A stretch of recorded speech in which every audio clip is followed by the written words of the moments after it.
कैसे हैं मेरे प्यारे बच्चों। आज हम स्टार्ट करने जा रहे हैं एक ऐसा सब्जेक्ट जो अभी तक हमने शुरू नहीं किया था और आप बहुत दिन से परेशान थे कि सर शुरू कीजिए शुरू कीजिए। आज स्टार्ट कर रहे हैं हम इंडस्ट्रियल फार्मेसी। इंडस्ट्रियल फार्मेसी एक टेक्निकल वर्ड है। जो इंडस्ट्रियल फार्मेसी हम लोगों ने पढ़ी थी इससे पहले वाले सेमेस्टर में, 6 सेमेस्टर में, वो पूरा पूरा सा फार्मास्यूटिकल था, वो डोजेस फॉर्म पे था।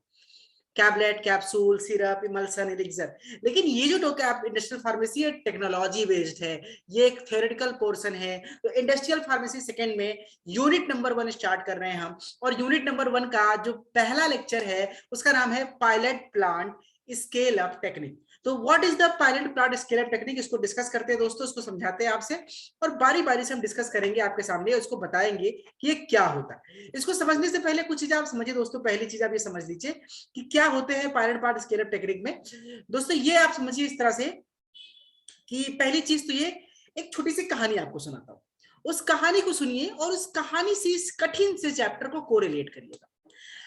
दोस्तों हम जब मैं फर्स्ट ईयर में था, बी फार्मा फर्स्ट ईयर में, तो हम लोग को पॉकेट मनी तो मुझे तो नहीं मिलती थी, बाकी मेरे दोस्तों को बहुत कम मिलती थी। 10 रुपए 5 रुपए रोज की मिलते थे। हम लोग फुल्की खाया करते थे, हमें फुल्की खाना बहुत पसंद था। हम 3 दोस्त थे, मैं, अनुपम सिन्हा और अनुराग मिश्रा, तीनों दोस्त थे।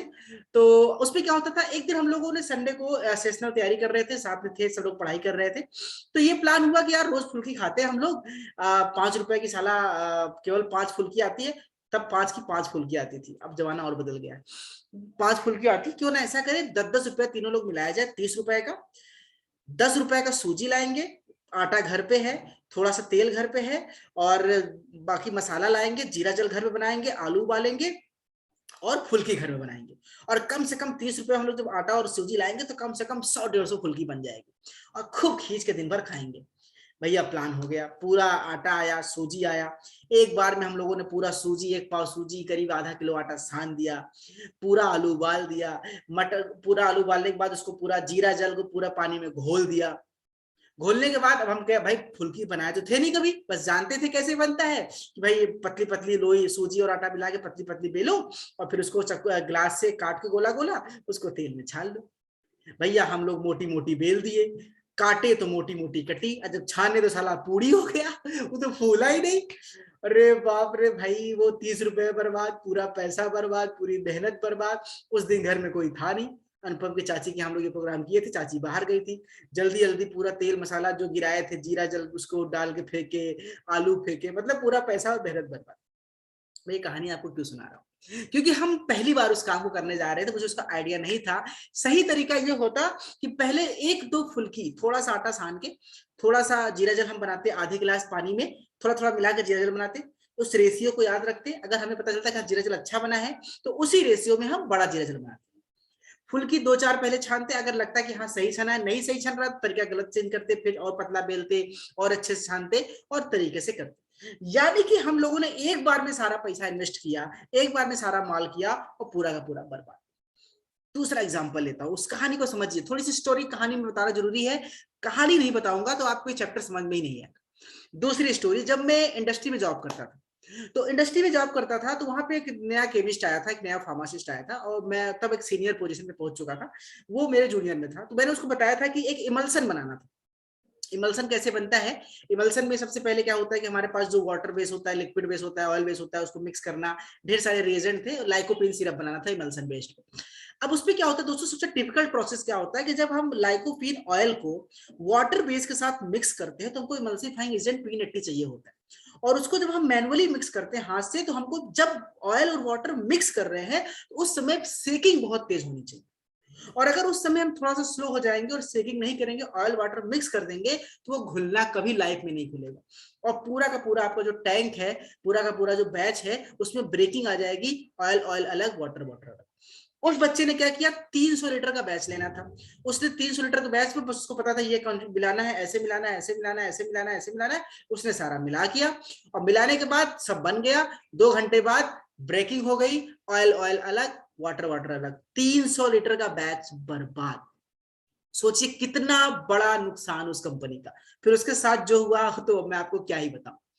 ठीक है, लेकिन तरीका क्या है, तरीका क्या है कि आप सबसे पहले जब कोई बैच, जब मैं पर्सनली जब मैं कोई दवा बनाता था, जब मैं कोई नया बैच लेता था, तो उसका एक छोटा सा एक जग में मतलब हम करीब 10 लीटर का बैच लेते थे। मान लो हमको बनाना है 300 लीटर, तो 10 लीटर का बैच लेते थे। उसमें कैसे करते थे, थोड़ा सा सेम फार्मूले को 10 लीटर के हिसाब से कैलकुलेट कर लिया, 300 लीटर को 10 में डिवाइड किया, 10 लीटर का बैच लिया और सभी को मिला के एक एक पॉइंट को मिलाते गए, उसका प्रोसीजर नोट करते गए, पॉइंट मिलाते गए, पीएच नोट करते गए, मिलाते गए और सारी मिक्सिंग करके जब एक परफेक्ट बैच बन गया तो सारे क्राइटेरिया को नोट कर दिया।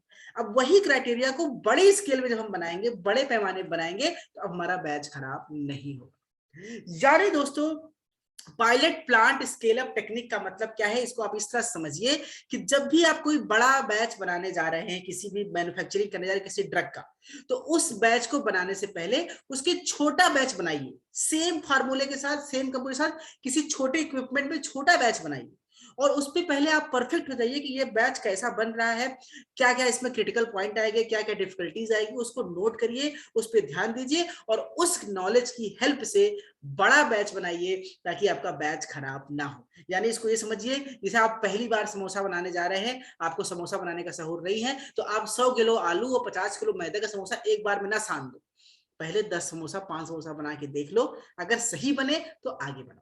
क्योंकि जब आप 10-5 समोसा बनाएंगे, जो गलतियां होंगी आप उसको कंसीडर करेंगे, उसको सुधारेंगे और जब आप बड़ा बैच बनाएंगे तो कोई दिक्कत नहीं होगी।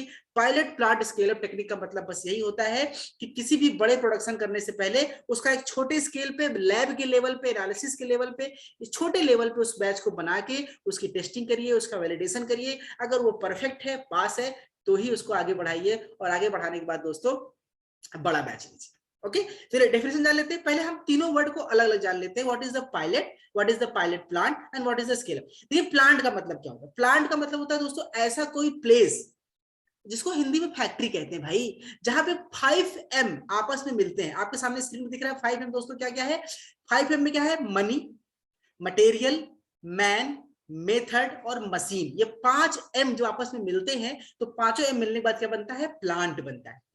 पायलट प्लांट का मतलब होता है छोटे लेवल पे, यानी जो बड़ा, मान लीजिए बड़ी सी फैक्ट्री है जहां पे 1 लाख टैबलेट बनता है, तो एक छोटे से कमरे में छोटा सा मशीन लगा के जहां आप 100 टैबलेट बना सकते हैं, 1000 बना सकते हैं, उसे पायलट प्लांट कहते हैं। It is the part of the pharmaceutical industry where a lab scale formula is transform, जहां पे छोटे लैब स्केल के फार्मूले को हम बड़े प्रोडक्ट में ट्रांसफर करते हैं। This is called pilot plant. और स्केल अप, स्केल अप का मतलब क्या है, जैसे वाला, वैसे मैं आपसे कहा एग्जांपल मैंने लिया पहला वाला कि जब हम फुल्की बना रहे थे तो हमको ये पता चल गया कि कितने आटे में कितना फुल्की मिलाना है, वो क्वांटिटी है। 100 ml जीरा जल में कितना नमक मिलाना है, कितना जीरा मिलाना है, कितना नींबू मिलाना है, कितना अमचूर मिलाना है। और जब मैं बनाया लाइकोपीन सिरप, तो एक 10 लीटर के बैच में कितना लाइकोपीन ऑयल लेना है, कितना ट्विनेट्टी लेना है, कितना वाटर लेना है, क्या पीएच मेंटेन करना है, कितना सोडियम फैटी डालना है। यानी एक छोटे लेवल पे जब आप कोई चीज बनाते हैं तो उसका जो मेजरमेंट आपको मिलता है, उस मेजरमेंट को मल्टीप्लाई करके इस्तेमाल करते हैं आप बड़े लेवल के लिए, इसी को स्केल अप कहते हैं, स्केल अप। ओके, तो the art of designing of prototype using the data obtained from the pilot plant method. जो पायलट प्लांट में आपने जो किया, जो आपको डेटा वहां से मिला, जो मेजरमेंट मिला, उसे स्केल अप कहते हैं। तो पूरा पूरा है pilot plant scale up technique. इसको आपने अलग अलग समझ लिया। अब इसका डेफिनेशन हम देख लेते हैं अलग लेवल पे दोस्तों। ये इसका नेक्स्ट स्लाइड में डेफिनेशन क्या है। अब इसका ऑब्जेक्टिव क्या है, what is the objective of pilot plant scale up technique. देखो बहुत इजी है, जहां पे टफ होगा मैं अपनी लैंग्वेज बता दूंगा आपको। पहला objective, to try the process on a model of propose plant before committing large sum of the money. यानी किसी भी प्रोडक्शन यूनिट में बड़ा पैसा लगाने से पहले छोटा पैसा, थोड़ी चीजें लगा करके उसको चेक कर लेना कि जो बनाने जा रहे हो कैसा बनेगा, वो परफेक्ट है कि नहीं है, अच्छा है या बुरा है, ये चेक करना। This is the first objective. दूसरा, examination of the formula to determine its ability to withstand batch scale up and process modification. ठीक है दोस्तों, यानी यहाँ पे क्या कह रहा है कि जो भी आप बनाने जा रहे हैं उसको छोटा सा बनाकर उसके फॉर्मूले को एग्जामिन करिए कि जो फॉर्मूला आप बना रहे क्या प्रॉपर वो फॉर्मूला सही है या फॉर्मूला सही नहीं है। इवेल्युएशन एंड वैलिडेशन, बनाने के बाद उस प्रोडक्ट को इवेल्युएट करिए, वैलिडेट करिए और एक प्रोसेस इक्विपमेंट को चेक करिए कि क्या ये इक्विपमेंट काफी है उसको बनाने के लिए। अगर वो कहे हाँ, तो इस प्रोसेस को आगे बढ़ाइए दोस्तों। चलिए आगे बढ़ते हैं। अगला है objective to identify the critical features of process. मैंने बताया ना कि जब हम लोग फुल्की बनाते हैं तो फुल्की में दोस्तों छानना वो सबसे क्रिटिकल प्रोसेस है, क्योंकि पूरी की तरह उसको नहीं छान सकते आप। उसको छानते इसमें ऊपर से प्रेस करते हैं, अगर आपने कभी फुल्की बनाई हो तो प्रेस करते हैं तो वो फूलता है। उसी तरह से जब आप, मैंने बताया लाइकोपिन सिरप बना रहे थे, तो उसमें जब हम ऑयल और वाटर को मिक्स करते हैं ट्विन एट्टी के साथ, तो वो जो एजिटेशन प्रोसेस है वो सबसे क्रिटिकल प्रोसेस है। अगर वो खराब हो गया तो प्रोसेस खराब। तो ऑब्जेक्टिव ये है अगला कि हमको क्रिटिकल प्रोसेस मालूम चल जाता है कि किस प्रोसेस पे हमको ज्यादा ध्यान देना है जब इसी को हम बड़े लेवल पे बनाएंगे। Guidelines for the production and the controls, जो प्रोडक्शन और कंट्रोल से दोस्तों उसके लिए क्या गाइडलाइन है, इसके भी बारे में हम लोग यहाँ पे समझ सकते हैं। To provide master manufacturing formula, ठीक है, with instruction for manufacturing procedure. हमको एक मास्टर फार्मूला मिल जाएगा कि कैसे हमको काम करना है, कैसे बनाना है, ये फार्मूला बन जाएगा, उस फार्मूले पे हम काम करेंगे। और स्केल अप प्रॉब्लम, जो प्रॉब्लम छोटे लेवल पे आई थी उस प्रॉब्लम को नोट करेंगे, प्रॉब्लम पता चल जाएगा कैसे क्या करने से प्रॉब्लम दूर होगी, और जब बड़े लेवल पे हम काम करेंगे तो उस प्रॉब्लम को, स्केल अप प्रॉब्लम्स को हम वहां से अवॉइड कर सकते हैं। ठीक है दोस्तों, चलिए हम आगे बढ़ते हैं नेक्स्ट टाइप पे। अगला आता है हमारा स्टेप्स, कि जब भी हम pilot plant scale up technique करते हैं किसी भी फैक्ट्री में, या कल को आप किसी इंडस्ट्री में काम करेंगे, तो वहां पे जब आप पायलट प्लांट स्केल अप करेंगे तो क्या क्या आपको स्टेप्स यहाँ पे ध्यान देने हैं। पहला, किसी भी प्रोडक्ट को बनाने से पहले आपको डिफाइंड प्रोडक्ट इकोनॉमिक्स, कि वो प्रोडक्ट कितना महंगा बनेगा, कितने रुपए का बजट है, कितने रुपए का खर्चा है, ये आपको वहां पे देखना है। ऑन प्रोजेक्टेड मार्केट साइज के हिसाब से, सेलिंग के हिसाब से, गाइडेंस के हिसाब से और मैन्युफैक्चरिंग कास्ट के हिसाब से, ये सारा आपको कैलकुलेट करना है। ये पहला स्टेप है। दूसरा, conduct laboratory study scale up planning at the same time. उसी समय आपको पता करना है कि हमें लेबोरेटरी में कितने इक्विपमेंट चाहिए, क्या क्या मेजरमेंट चाहिए, क्या क्या उसको पूरे प्लानिंग चाहिए, ये प्लानिंग करना आपका दूसरा स्टेप है। तीसरा, डिफाइन की rate controlling step in the proposed concept. पूरे प्रोसेस के समय कौन सा प्रोसेस टीडियस है, टफ है, जहां पे दिक्कत हो सकती है, जहां प्रोडक्ट खराब हो सकता है, कौन कौन से पॉइंट जो इंपॉर्टेंट है, उस चीज को डिफाइन करिए, उसको नोट करिए, ताकि जब आप बड़े लेवल पे काम करेंगे तो उसी पॉइंट पे आपको ज्यादा ध्यान देना है।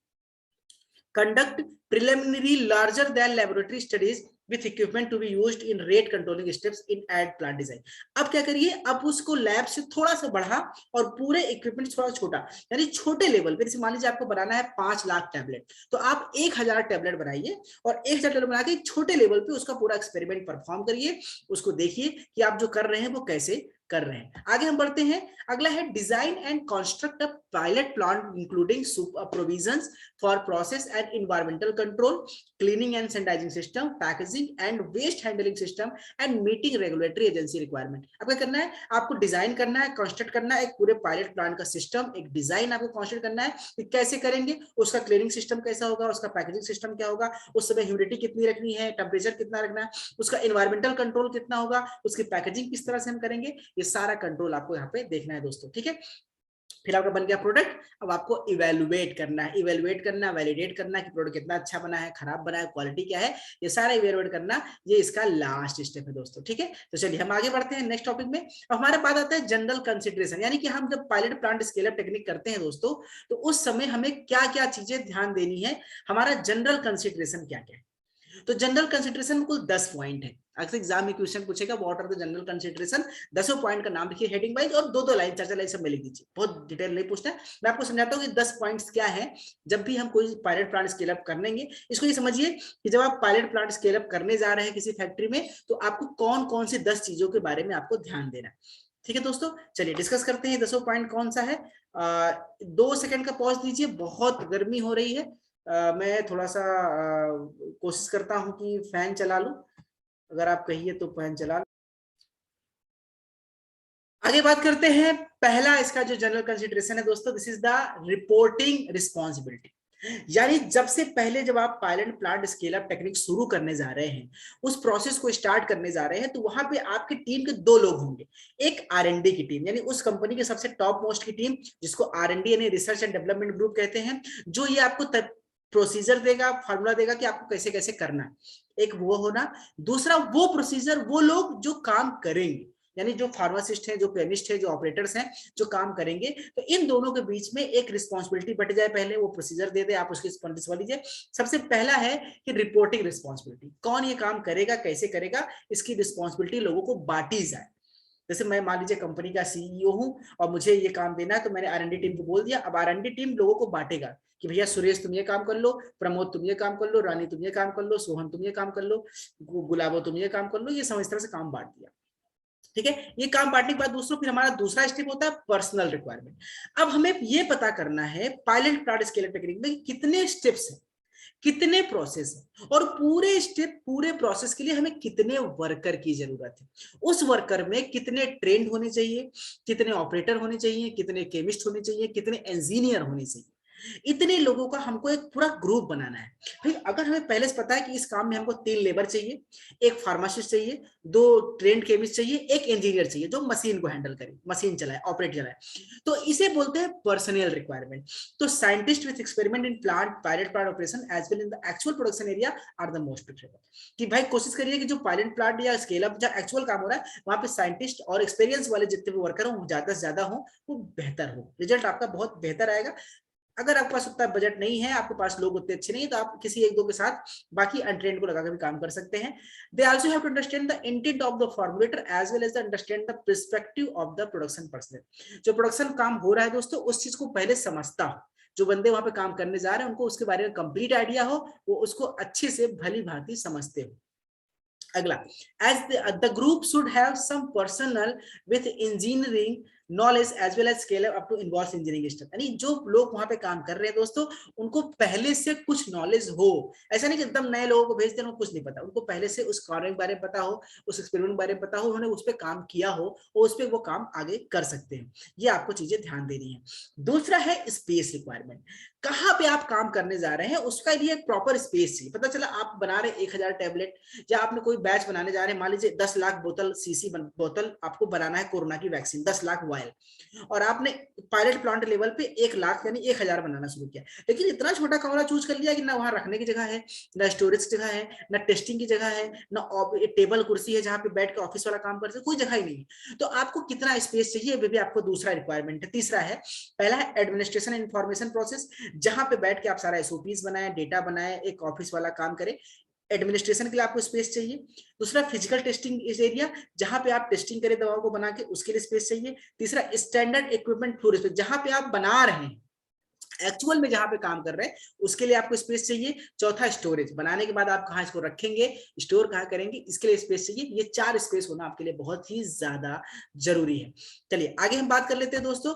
अगला है हमारा रिव्यू ऑफ द फार्मूला। अब एक बार बनाने से पहले जो फार्मूला आपको बना के R&D टीम ने दिया है, जब आप उसको पहले रिव्यू करिए कि क्या इसमें जो कंटेंट मिल रहा है उसका जितना मिलीग्राम लिखा हुआ है, फार्मूले को वेरीफाई करिए कि क्या वो फार्मूला सही है।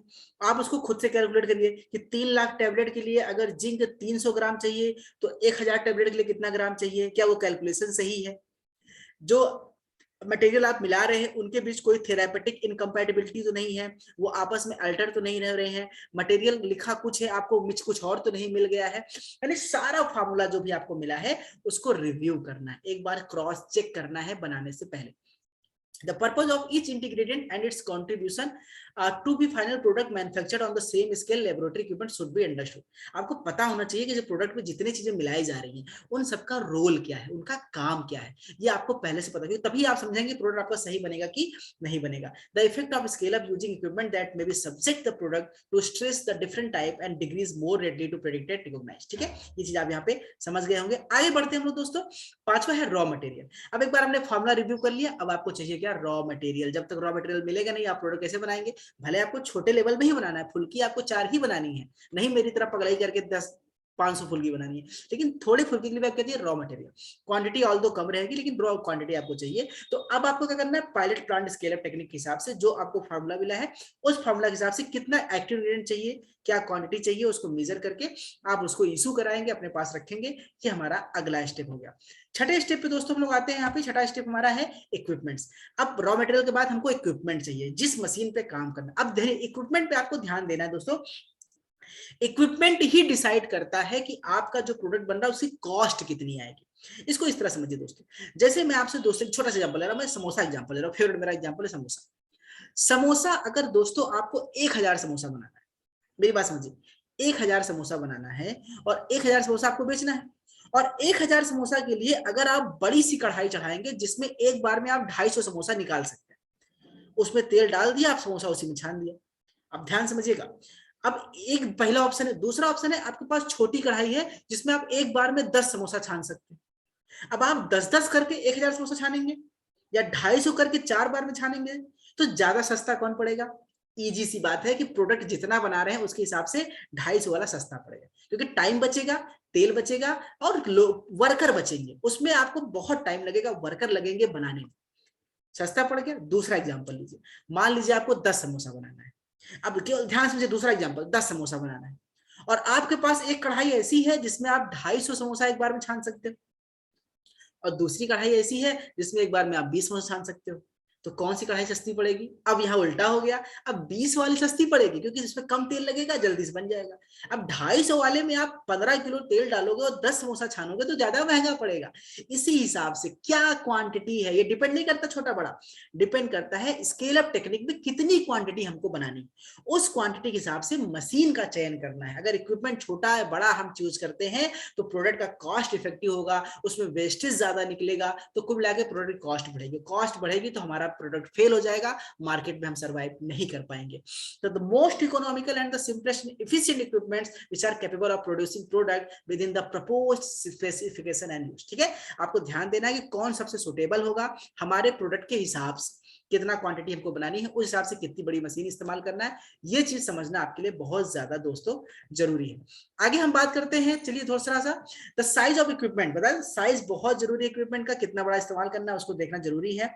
अगर इक्विपमेंट बहुत छोटा है या बहुत बड़ा है तो उसमें आपको कॉस्ट इफेक्टिव खराब होगा, आपकी जो कॉस्टिंग है वो खराब हो सकती है, प्रोडक्ट का कॉस्ट बढ़ सकता है। प्रोडक्शन रेट, अब अगला स्टेप है किस रेट से भाई रॉ मटेरियल मिल गया, मशीन मिल गया, प्रोडक्शन शुरू करना है। तो प्रोडक्शन हमको पहले से डिसाइड कर लेना है कि किस रेट पे करना है। भाई हमको 4 घंटे में बनाना है कि 6 घंटे में बनाना है कि 12 घंटे में बनाना है कि 1 घंटे 2 दिन में बनाना है, जिस हिसाब से क्वांटिटी के हिसाब से डिसाइड करिए, क्योंकि बहुत तेज बनाने से प्रोडक्ट खराब बनेगा, बहुत जल्दी बनाने से खराब बनेगा, बहुत धीरे बनाने से खराब बनेगा। प्रोडक्शन का रेट डिसाइड करना है, ये आपको पहले से डिसाइड करना है, ये हमारा 7वां कंसीडरेशन है। बात करते हैं 8वें कंसीडरेशन की, प्रोसेस इवैल्यूएशन। अब पूरे मैन्युफैक्चरिंग के दौरान जितने प्रोसेस लगेंगे उस प्रोसेस में सारे प्रोसेस को ध्यान से करना है, हर प्रोसेस का एक फिक्स इवैल्यूएशन आपको पहले से करना है स्केल अप के दौरान, ताकि जब इस टेक्निक का, इस डेटा का इस्तेमाल आप बड़े वाले लेवल पे करें तो दिक्कत ना हो। जैसे मिक्सिंग कर रहे हैं तो मिक्सिंग की स्पीड कितनी होनी चाहिए ये आपको पता करना है, इसको नोट करके लिख लीजिए। मिक्सिंग का टाइम कितनी देर तक मिक्स करना है ये आपको लिखना है। Rate of addition of granulation agent solution of drug ये कितना होना चाहिए, हीटिंग कितना होना है, कूलिंग कितनी देर तक करना है, फिल्टर किस साइज का इस्तेमाल करना है, स्क्रीन किस साइज का इस्तेमाल करना है, ड्राइंग टेम्परेचर कितना होगा, मिक्सिंग ऑर्डर क्या होगा, पहले किसको ए मिलाएंगे फिर बी मिलाएंगे सी मिलाएंगे कि पहले ए मिलाएंगे फिर ई मिलाएंगे फिर डी मिलाएंगे, क्या ऑर्डर होगा, ये सारा कुछ आपको इवेलुएट करके लिख लेना है, क्योंकि यही आपको प्रोडक्शन जब बड़े लेवल पे करेंगे तो यहाँ काम आएगा। ये बहुत इंपॉर्टेंट स्टेप है, यहाँ पर ध्यान देने वाली बात है। चलिए 9वें पॉइंट की बात करते हैं, ये 8वें में इवैल्यूएशन क्यों जरूरी है आप जानते हैं, क्योंकि इवैल्यूएशन करेंगे तो हम अपने जो प्रोडक्ट को बनाएंगे वो बेस्ट क्वालिटी का बनेगा, ऑप्टिमम क्वालिटी का बनेगा, इसलिए इवैल्यूएशन होना बहुत जरूरी है। 9वां है मास्टर मैन्युफैक्चरिंग प्रोसीजर। अब जब आपने सारा स्टेप कर लिया, सारा प्रोसीजर दोस्तों कर लिया, तो अब आपके पास एक एसओपी बन जाएगा, एक पूरी, क्योंकि आपने पहली बार किया तो सारा आप लिखते चले गए लिखते लिखते आपके पास एक एसओपी बन गया, जिसको मास्टर मैन्युफैक्चरिंग प्रोसीजर कहते हैं, एमएमपी भी कहते हैं। एसओपी मतलब होता है स्टैंडर्ड ऑपरेटिंग प्रोसीजर। इसमें 3 स्टेप होते हैं, पहला वेट शीट यानी कितनी क्वांटिटी में लेना है ये आपको मिल जाएगा, दूसरा प्रोसेस डायरेक्शन कैसे कैसे बनाना है ये मिलेगा, और तीसरा कैसे बनाना है, क्या तरीका है, किसको पहले किसको बाद में मिलाना है, कितना ड्राइंग कितना मिक्सिंग, ये प्रोसीजर, ये 3 चीजें आपको मिलेंगी पायलट प्लांट स्केल अप के टेक्निक से, और जिसका इस्तेमाल आप करेंगे अपने बड़े लेवल पे। ठीक है, चलिए आपने समझ लिया। अब आगे देखते हैं जो हमारा मास्टर मैन्युफैक्चरिंग प्रोसीजर, उसमें क्या है, वेट शीट जो होता है उसमें क्या है, केमिकल क्वांटिटी कितनी है हमसे पड़ेगा, zinc 2 milligram, vitamin C 500 milligram, फलाना 300 मिलीग्राम, जो जितनी भी कंटेंट है, इंग्रेडिएंट है, उसकी क्वांटिटी ये डेट शीट होता है, वेट शीट होता है।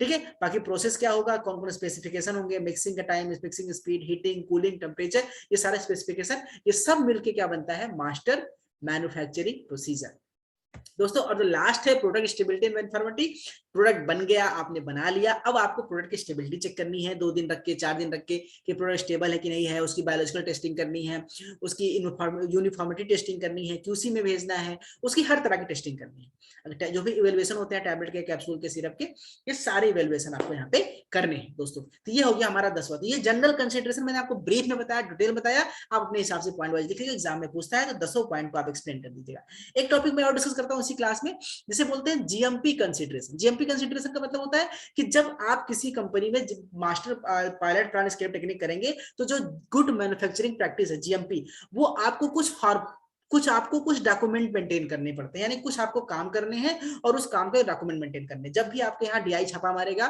तो आपसे पूछेगा भाई पायलट प्लान स्केल अप करते हो, बोलोगे हाँ, तो दिखाओ डॉक्यूमेंट सारे कहाँ हैं। तो कौन कौन से डॉक्यूमेंट जीएमपी देखता है वो मैं आपको बताने जा रहा हूं। पहला, इक्विपमेंट क्वालिफिकेशन, आपने जो मशीन यूज की है वो मशीन कैलिब्रेट कब किया था, कब उसकी एक्सपायरी है, सफाई कितने दिन में करते हो, क्या उसका प्रोसेस है, ये सारा आपके पास रिकॉर्ड होना चाहिए, ये डीआई चेक करेगा। तो ये इक्विपमेंट क्वालिफिकेशन पहला हो गया। प्रोसेस वेलिडेशन, जो आप प्रोसेस कर रहे हैं उसकी एसओपी कहाँ है, उसकी फाइल कहाँ है, उसमें कैसे मिलाते हैं, क्या मिलाते हैं, वो कहाँ लिखा है, ये सारा आपको जीएमपी के हिसाब से देना पड़ेगा। रेगुलरली शेड्यूल प्रिवेंटिव मेंटेनेंस, आप जो भी आपका इक्विपमेंट एरिया है, मशीन है, फाइल्स है, उसको रेगुलरली आप उसको चेकअप करते हैं कि नहीं करते हैं, उसमें चेंजेस करते हैं कि नहीं करते हैं, मेंटेनेंस करते हैं कि नहीं करते हैं, उसका आपको फाइल बनाना है कि मशीन आपकी आखिरी बार कब क्लीन हुई थी, धोने के बाद कितनी देर तक आप उसको क्लीन करते हैं, क्या क्या केमिकल यूज करते हैं, वो सारा। रेगुलरली प्रोसेस रिव्यू रिवेलिडेशन, क्या आप प्रोसेस को रिव्यू करते हैं, रिवेलिडेट करते हैं, उसको और चेक करते हैं। Relevant writing standard operating procedure, जो आपके एसओपीज हैं स्टैंडर्ड ऑपरेटिंग प्रोसीजर, उसका रिटन फॉर्म में आपके पास फाइल्स का है, वो आपको दिखानी है। The use of competent technical qualified person, आपकी फैक्ट्री में कितने लोग बी फार्मा पास आउट है ना, कि सस्ता पा गए बीएबीएससी रख लिया, कितने बी फार्मा पास आउट है, कितने टेक्निकल है, उनकी लिस्ट कहाँ है, उनका रजिस्ट्रेशन नंबर कहाँ है, एडिक्वेट ट्रेनिंग आपने लोगों को ट्रेनिंग दिया कि नहीं दिया, उसका डॉक्यूमेंट कहाँ है, well defined technology transfer system आपने इस्तेमाल किया, उसकी डॉक्यूमेंट कहाँ है, वैलिडेट क्लिनिक प्रोसीजर कहाँ है, उसका फाइल दिखाइए। ये जितने भी आपको पॉइंट बता रहा हूँ, ये सारे फाइल्स बनते हैं और ये सारे फाइल जीएमपी वाले को दिखाए जाते हैं, तभी आपका लाइसेंस अप्रूव होता है दोस्तों। ठीक है, और क्या कुछ एडवांटेज, भाई क्या एडवांटेज है, अगर हम लोग pilot plant scale up technique करते हैं, उसके फायदे क्या, फायदा मैंने आपको बता दिया, पैसा बर्बाद नहीं होगा, टाइम बर्बाद नहीं होगा, काम अच्छी क्वालिटी का होगा। जो मेंबर्स होते हैं प्रोडक्शन की, क्वालिटी कंट्रोल डिवीजन की, वो आसानी से स्केल अप को समझ सकते हैं, वो आसानी से छोटे लेवल परफॉर्म कर सकते हैं। ठीक है, इसमें एक्सिपिएंट ड्रग क्या मिला रहा है, क्वालिटी क्वांटिटी डिवीजन, ये सारे का हमको पहले से अच्छा नॉलेज हो जाता है। इंजीनियरिंग डिपार्टमेंट क्या करता है, वहां पे हमको एक्सेस देता है, इक्विपमेंट का कैसे चलाना है उनको सिखा देता है एक बार हमारे साथ काम करके, ताकि दोबारा अकेले भी हम काम करें तो हमें कोई खास दिक्कत ना हो। ये हम देख सकते हैं दोस्तों। Thank you so much. और ये लेक्चर थोड़ा सा पहला बड़ा हो गया। अब क्या करेंगे, जो हमने बताया pilot plant scale up technique, अब लिक्विड ओरल के लिए कैसे करेंगे, सस्पेंशन के लिए कैसे करेंगे, टैबलेट के लिए कैसे करेंगे, अलग अलग डोजेस फॉर्म के लिए कैसे करेंगे, उसका कंसिडरेशन अब ये चीज आपको समझ में आ गई होगी।